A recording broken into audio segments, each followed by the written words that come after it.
കാരണം അതായത് അങ്ങനെ 3 ഏതെങ്കിലും ബോട്ടുകൾ ഉണ്ടെങ്കിൽ ഇപ്പോൾ അവിടെ കായലിൽ തീ പിടിക്കുന്നുണ്ട്. ആ 3 ബോട്ടുകളിൽ 2 ഒഴുകി നടക്കുന്നു. മറ്റൊരു ബോട്ട് ദൃശ്യങ്ങളിൽ കാണാം. അതിന്റെ മുൻഭാഗത്ത് വലിയ ഉയരത്തിലേക്ക് പുകയുയരുന്നുണ്ട്. അതിനൊപ്പം തന്നെ തീനാളങ്ങൾ അത്ര ഉയരത്തിൽ തീ കത്തുന്നുണ്ട്. മറ്റ് 6-7 ബോട്ടുകൾ ഈ തീരത്തോട് ചേർന്ന് കെട്ടി നിർത്തിയിരുന്ന ബോട്ടുകൾ അവിടെ തീയണയ്ക്കുന്നു. ഇപ്പോൾ നമ്മൾ ദൃശ്യങ്ങളിൽ കാണുന്നത് അതാണ്. ആ ബോട്ടിൽ നിന്നുകൊണ്ട്, തീ പിടിച്ച ബോട്ടിൽ നിന്നുകൊണ്ട് ആ കായലിൽ കത്തുന്ന ബോട്ടിലേക്ക് വെള്ളം ചീറ്റാനാണ്, അല്ലെങ്കിൽ അവിടേക്ക് വെള്ളം എത്തിക്കാനാണ് ശ്രമിക്കുന്നത്. പക്ഷേ ഫയർഫോഴ്സിന് പരിമിതികളുണ്ട്. ആ വെള്ളത്തിൽ കത്തുന്ന ബോട്ടുകൾക്ക് അടുത്തേക്കെത്താൻ യാതൊരു മാർഗവുമില്ല. അതുകൊണ്ട് തന്നെ വളരെ ദൂരത്ത് നിന്നുകൊണ്ട് അവർ വെള്ളം ആ ബോട്ടിലേക്ക്, തീ പിടിക്കുന്ന ബോട്ടിലേക്ക് വെള്ളം എത്തിക്കാനാണ് ശ്രമിക്കുന്നത്. അതിനും അപ്പുറത്തേക്ക് ദൃശ്യങ്ങളിൽ കാണുന്ന തീ പിടിച്ച ബോട്ടിന് അപ്പുറത്തേക്ക്, അല്ലെങ്കിൽ തീ കത്തിക്കൊണ്ടിരിക്കുന്ന ബോട്ടിന് അപ്പുറത്തേക്ക് 2 ബോട്ടുകൾ ഏതാണ്ട് കുറേ നേരമായി കത്തി ഒഴുകി നടപ്പുണ്ട്. ആ ബോട്ടുകളുടെ കാര്യത്തിൽ ഇനി പ്രത്യേകിച്ച് ഒന്നും ചെയ്യാനാവത്തില്ല, ആവുന്ന സാഹചര്യമില്ല എന്നതാണ് മനസ്സിലാക്കുന്നത്. കാരണം അങ്ങനെ ബോട്ടുകളിൽ ചെന്നൊന്നും തീയണയ്ക്കാനുള്ള സൗകര്യം, അല്ലെങ്കിൽ ഏതെങ്കിലും തരത്തിലുള്ള ഈ ഫയർ ടെൻഡിങ് ഉപകരണങ്ങളെ കുറച്ചുകൂടി ഈ വെള്ളത്തിൽ ഇറക്കാനോ, അല്ലെങ്കിൽ ആ ഹോസിനെ കുറച്ചുകൂടി മുന്നോട്ടേക്ക് വെള്ളത്തിലേക്ക് കൊണ്ടുപോകാനുള്ള സൗകര്യങ്ങളൊന്നും തന്നെ ഫയർഫോഴ്സിന് ഇപ്പോഴുമില്ല. ഇപ്പോൾ കരയോട് ചേർന്ന് കിടക്കുന്ന ബോട്ടിൽ നിന്ന്, അതും കത്തിയ ബോട്ടാണ്, ആ ബോട്ടിൽ നിന്ന് തീയണയ്ക്കാൻ ശ്രമിക്കുമ്പോൾ ആ ഫയർഫോഴ്സ് ഉദ്യോഗസ്ഥർ നിൽക്കുന്ന ബോട്ടിൽ ഇടയ്ക്കിടെ വീണ്ടും പുകയേറുന്നുണ്ട്. ആ ബോട്ടിൻ്റെ സ്റ്റോറേജ് സ്പേസിൽ നടക്കം ബോട്ടിൽ തീ പുകയും ഉയരുന്നുണ്ട്. അപ്പോൾ വീണ്ടും അവർ ആ നിൽക്കുന്ന ബോട്ടിൽ, അതായത് നിൽക്കുന്ന സ്ഥലം സുരക്ഷിതമാക്കേണ്ടതുണ്ട്. ആ ബോട്ടിലേക്ക് വീണ്ടും വെള്ളം ഒഴിക്കേണ്ടി വരുന്നു. ഇപ്പോൾ ഇതാ ആ ദൃശ്യങ്ങളിൽ കാണുന്ന ഒരു ബോട്ട്, അത് കെട്ടി നിർത്തിയിരിക്കുന്നിടമാണ്. തീരത്തോട് കുറച്ചെങ്കിലും അടുത്ത് നിൽക്കുന്ന ഒരു ബോട്ടാണ്. ആ ബോട്ടിൻ്റെ ഏതാണ്ട് ഉള്ളിൽ നിന്ന് വലിയ പുകയും തീയും ഉയരുന്നത് ദൃശ്യങ്ങളിൽ കാണാം. അതിനപ്പുറത്തേക്ക്, ആ ബോട്ടിനപ്പുറത്ത് കായലിൽ 2 ബോട്ടുകൾ കത്തിക്കൊണ്ടിരിക്കുന്നുണ്ട്. അത് ഏതാണ്ട് കത്തി തീരാറായ അവസ്ഥയാണ്. കാരണം യാതൊരു മാർഗവും ഫയർഫോഴ്സിനോ മത്സ്യത്തൊഴിലാളികൾക്കോ ഇല്ല ആ ബോട്ടിന് അടുത്തേക്ക് ചെല്ലാൻ. മാത്രമല്ല, അങ്ങനെ അടുത്തേക്ക് ചെല്ലുന്നത് അതിലേറെ അപകടം പിടിച്ച കാര്യവുമാണ്. പ്രത്യേകിച്ച് ഈ ബോട്ടുകളെല്ലാം സജ്ജമായി ഇന്ധനം നിറച്ച 50,000 രൂപയുടെ ഡീസലെങ്കിലും ഒരു ബോട്ടിൽ കുറഞ്ഞത് ഉണ്ടാകുമെന്നതാണ് മത്സ്യത്തൊഴിലാളികൾ ഒരാൾ അല്പം മുമ്പ് പറഞ്ഞത്. ഒപ്പം ഈ വല, അവരുടെ ഗ്യാസ് സിലിണ്ടർ, കടലിൽ ദിവസങ്ങളോളം കഴിയുന്ന ബോട്ടുകളാണ് പലതും. അതിൽ പാചകത്തിന് വേണ്ടി ഉപയോഗിക്കുന്ന ഗ്യാസ് സിലിണ്ടറുകളൊക്കെ ഉണ്ട്. അതുകൊണ്ട് അപകട സാധ്യത ഏറെയാണ്. വെള്ളത്തിലാണെങ്കിൽ പോലും വലിയ നിലയിൽ തീ കത്തും, അല്ലെങ്കിൽ തീ ആളിപ്പടരാൻ സാധ്യതയുള്ള എല്ലാ സാഹചര്യവും ആ ബോട്ടുകളിൽ തന്നെ ഉണ്ട്. അപ്പോൾ അതിനടുത്തേക്ക് ചെന്ന് തീ അണയ്ക്കാനുള്ള ശ്രമങ്ങൾ പോലും അതും അപകടം പിടിച്ചതാണ്. അരുൺ രാജ് തുടരുന്നുണ്ട്. അരുൺ, സ്വാഭാവികമായി അടുത്തടുത്ത ദിവസങ്ങളിൽ ഇങ്ങനെ തീപിടുത്തം ഉണ്ടാകുന്നു. തീ പടരാനുള്ള സാധ്യതകൾ ഏറെയാണ്. കാരണം വളരെ തൊട്ടടുത്താണ് ഈ ബോട്ടുകൾ അങ്ങനെ കെട്ടി നിർത്തുക, അല്ലെങ്കിൽ തീരത്തോട് അടുപ്പിച്ച് നിർത്തുക. അപ്പോൾ ഒന്നിൽ നിന്ന് ഒന്നിലേക്ക് തീ പടരാനൊക്കെ വളരെ എളുപ്പമാണ്.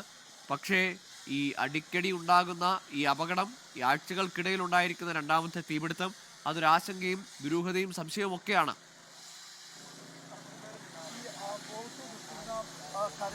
തീർച്ചയായും ഗോകുൽ, വലിയ ആശങ്ക നേരത്തെ തന്നെ ഉണ്ടായിരുന്നു. കാരണം ഈ ഒഴുകി നടന്ന ബോട്ടുകൾ കത്തുന്ന സാഹചര്യമുണ്ട്. അത് ഏത് സാഹചര്യത്തിൽ അത് അണയ്ക്കാൻ കഴിയുമെന്ന ആദ്യഘട്ടത്തിൽ ഫയർഫോഴ്സ് ഉദ്യോഗസ്ഥർ ആലോചിച്ചു. പക്ഷേ അത് ഒഴുകി നടന്ന് കത്തുന്ന ബോട്ടുകൾക്ക് അടുത്തേക്കെത്താൻ മറ്റു മാർഗങ്ങളില്ല എന്നുള്ളത് കൊണ്ടാണ് ഈ തീരത്ത് കത്തിക്കൊണ്ടിരുന്ന ബോട്ടുകൾ പൂർണ്ണമായി ഇപ്പോൾ തീയണയ്ക്കാനുള്ള ശ്രമം തുടരുന്നത്. അതൊരു ശ്രമകരമായ ദൗത്യമാണ്.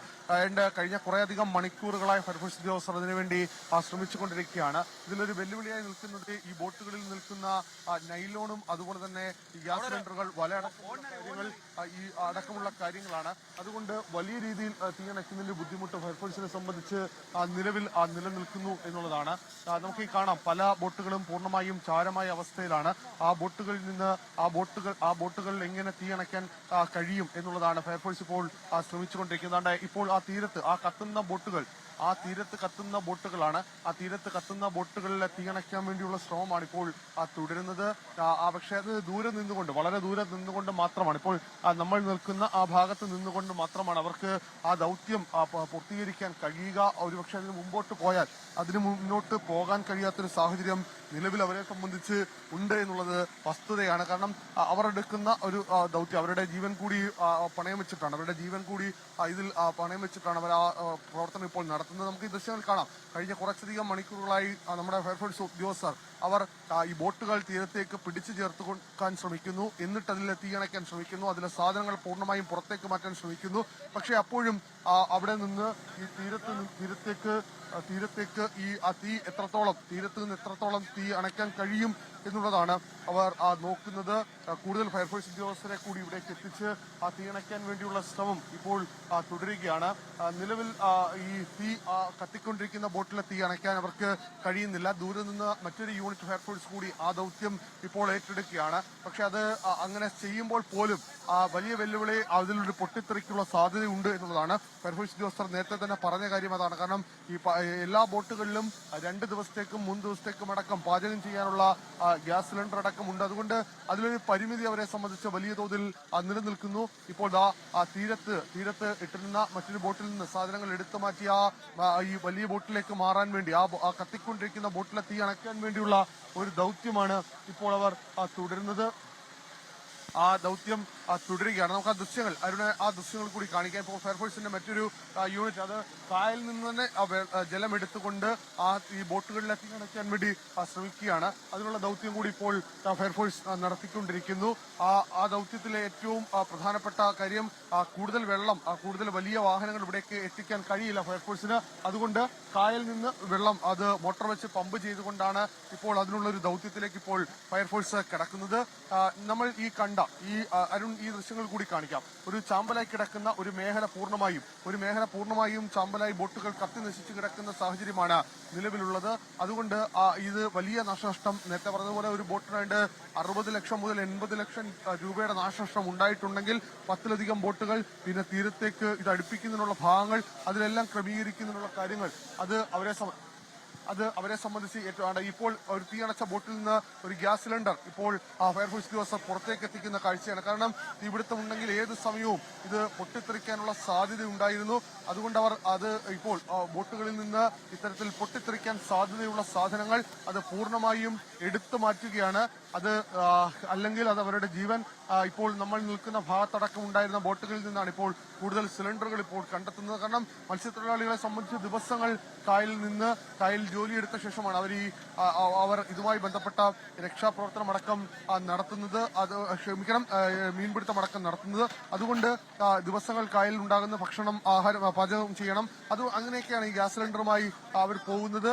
നിലവിൽ ഈ ദൃശ്യങ്ങൾ കാണുന്നത് പോലെ തന്നെ ഈ ദൃശ്യങ്ങൾ നമുക്ക് കാണാം. ഫയർഫോഴ്സ് ഉദ്യോഗസ്ഥർ അതിന്റെ മോഡ് പൂർണ്ണമായും മാറ്റി കൂടുതൽ ഉയരത്തിൽ കൂടുതൽ ദൂരത്തേക്കുള്ള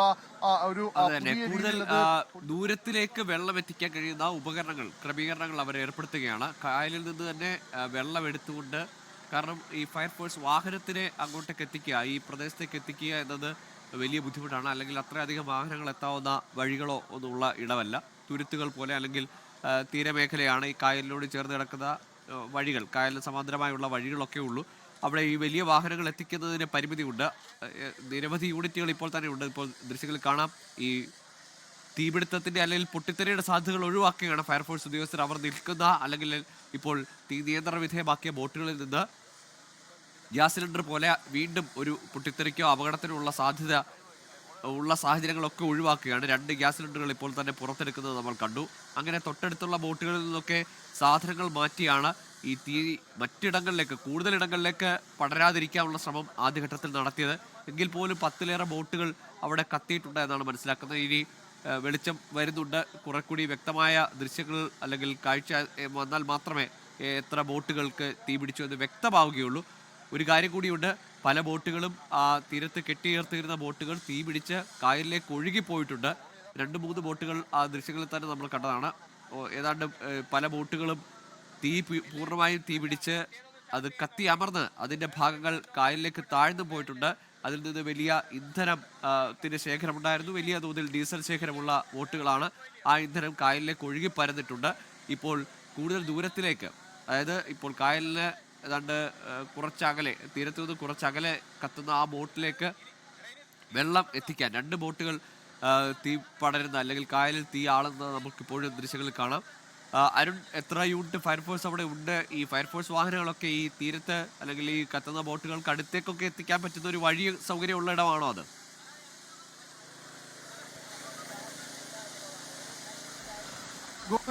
പൂർണ്ണമായും ഈ ഫയർഫോഴ്സിന്റെ വലിയ വാഹനങ്ങൾക്ക് എത്താൻ കഴിയില്ല. ചെറിയ വാഹനങ്ങൾ മാത്രമാണ് ഇപ്പോൾ തീരത്തേക്ക് എത്തിച്ച് ഈ ഉപകരണങ്ങൾ അതിൽ നിന്ന് പുറത്തേക്ക് എടുത്തത്. പക്ഷേ വലിയ വാഹനങ്ങൾ ഈ മുകളിൽ വന്ന് കിടപ്പുണ്ട്. പക്ഷെ അത് താഴത്തേക്ക് എത്തിക്കാൻ കഴിയില്ല. ഈ യൂണിറ്റ് ഫയർഫോഴ്സിൽ നിന്നാണ് ഇതുമായി ബന്ധപ്പെട്ട രക്ഷാപ്രവർത്തനം തുടരുന്നത്. കൂടുതൽ ഫയർഫോഴ്സ് ഉദ്യോഗസ്ഥർ ഈ സ്ഥലത്ത് ഇപ്പോൾ ക്യാമ്പ് ചെയ്താണ് ഇത് ചെയ്തുകൊണ്ടിരിക്കുന്നത്. നമുക്കിപ്പോൾ ദൃശ്യങ്ങൾ കാണാം, കുറെ കൂടി വ്യക്തമായ ദൃശ്യങ്ങൾ കാണാം, തീപിടുത്തത്തിന്റെ ദൃശ്യങ്ങൾ കാണാം, ആ തീ ആളിപ്പടരുന്ന ദൃശ്യങ്ങൾ കാണാം. നമുക്ക് ഈ പല ബോട്ടുകളും ചാമ്പലായി കിടക്കുകയാണ്. ഈ ചാമ്പലായി കിടക്കുന്നതിനൊപ്പം നമുക്ക് ക്യാമറമാൻ ആ ദൃശ്യങ്ങൾ കൂടി കാണിക്കും. ആ കുറച്ചുകൂടി പകൽ വെളിച്ചത്തിൽ ഈ ദൃശ്യം, ആ കത്തിയമരുന്ന ദൃശ്യം നമുക്ക് ഒരുപക്ഷെ കാണാൻ കഴിയുമായിരിക്കും. കാരണം ഇപ്പോഴും അതിലെ തീ പൂർണ്ണമായും അണയ്ക്കാൻ കഴിഞ്ഞിട്ടില്ല. കാരണം ഫയർഫോഴ്സ് ഇതിന്റെ പുതിയ മാർഗങ്ങൾ തേടുകയാണ്. കൂടുതൽ യൂണിറ്റുകൾ, കൂടുതൽ സ്ഥലത്തു നിന്നടക്കം ചെറിയ യൂണിറ്റുകൾ എത്തിച്ചുകൊണ്ട് ഈ വെള്ളത്തിൽ നിന്ന് തന്നെ, ഈ കായലിലെ വെള്ളം ഉപയോഗിച്ച് തന്നെ തീയണയ്ക്കാൻ വേണ്ടിയുള്ള ശ്രമമാണ്. പക്ഷെ അത് എത്രത്തോളം വിജയിക്കും എന്ന കാര്യത്തിൽ വ്യക്തതയില്ല. അരുൺ, ഒരു നിമിഷം നമുക്ക് ഒരുപക്ഷെ മത്സ്യത്തൊഴിലാളികളുടെ കൂടി പ്രതികരണം ഇക്കട്ടത്തിൽ നമുക്ക് തേടേണ്ടതുണ്ട്. ഈ ഘട്ടത്തിൽ നമുക്ക് മത്സ്യത്തൊഴിലാളികളുടെ പ്രതികരണം വളരെ പ്രധാനപ്പെട്ടതാണ്. കൊല്ലത്താണ്, കുരിപ്പുഴയിലാണ് ഈ വലിയ തീപിടുത്തമുണ്ടായത്. പുലർച്ചെ 3 മണിയോടെയാണ് പല ബോട്ടുടമകൾക്കും ഈ വിവരം ലഭിക്കുന്നത്. അപ്പോൾ അതിന് മുമ്പ് തന്നെ തീ പടർന്നു എന്ന് മനസ്സിലാക്കാം. 10 ബോട്ടുകൾക്കാണ് തീപിടിച്ചതെന്നാണ് മനസ്സിലാക്കുന്നത്. അതിൽ തന്നെ 3 ബോട്ടുകൾ ദൃശ്യങ്ങളിൽ ഇപ്പോഴും തീ പടരുന്ന അല്ലെങ്കിൽ തീ ആളിക്കത്തിക്കൊണ്ട് കായലിലുണ്ട്. കായലിലേക്ക് ഒഴുകി പോവുകയാണ് ചെയ്തത് പല ബോട്ടുകളും. മറ്റ് തീരത്ത് കെട്ടി നിർത്തിയിരുന്ന ബോട്ടുകളിൽ ഏതാണ്ട് തീ നിയന്ത്രണ വിധേയമാക്കിയിട്ടുണ്ട്. തീരത്തോട് അടുത്തുള്ള പ്രദേശത്തുള്ള ബോട്ടുകളിൽ തീ ഏതാണ്ട് പൂർണ്ണമായും അണയ്ക്കാനായിട്ടുണ്ട്. ആ ബോട്ടുകളിൽ നിന്നുകൊണ്ടാണ് ഈ കായലിൽ ഒഴുകുന്ന അല്ലെങ്കിൽ കായലിൽ കുറച്ചുകൂടി വെള്ളത്തിൽ ആഴത്തിൽ കിടക്കുന്ന ബോട്ടുകളിലേക്ക് ജലം ഒഴിക്കാൻ ശ്രമിക്കുന്നത്. പക്ഷേ ഫയർഫോഴ്സിനുള്ള ഒരു പരിമിതി, അവിടെ ഫയർഫോഴ്സിന് ഒരു ബോട്ടിലൊന്നും ചെന്ന് അല്ലെങ്കിൽ ഏതെങ്കിലും വെള്ളത്തിൽ കിടക്കുന്ന ബോട്ടുകൾക്ക് അടുത്തേക്ക് എത്താനുള്ള മറ്റ് സജ്ജീകരണങ്ങളില്ല. തീരത്തു നിന്നോ അല്ലെങ്കിൽ തീരത്ത് കെട്ടി നിർത്തിയിരിക്കുന്ന ഈ കത്തിത്തീർന്ന ബോട്ടുകളെ സുരക്ഷിതമായി കയറി അല്ലെങ്കിൽ അതിലെ തീ അണച്ച ശേഷം അവിടെ നിന്നുകൊണ്ട് മറ്റ് വെള്ളത്തിൽ ദൂരെയുള്ള ബോട്ടിലേക്ക് വെള്ളമൊഴിക്കാനുള്ള സാഹചര്യം മാത്രമാണുള്ളത്. ഇപ്പോൾ പ്രേക്ഷകർ കാണുന്ന പുലർച്ചെ ഉണ്ടായ സ്ക്രീനിൻ്റെ ഇടതുഭാഗത്ത് കാണുന്ന പുലർച്ചെ ഈ ആദ്യഘട്ടത്തിൽ ഈ തീ പടരുമ്പോൾ ഉള്ള ദൃശ്യങ്ങളും വലതുഭാഗത്ത് കാണുന്ന ഇപ്പോഴത്തെ ദൃശ്യങ്ങളുമാണ്.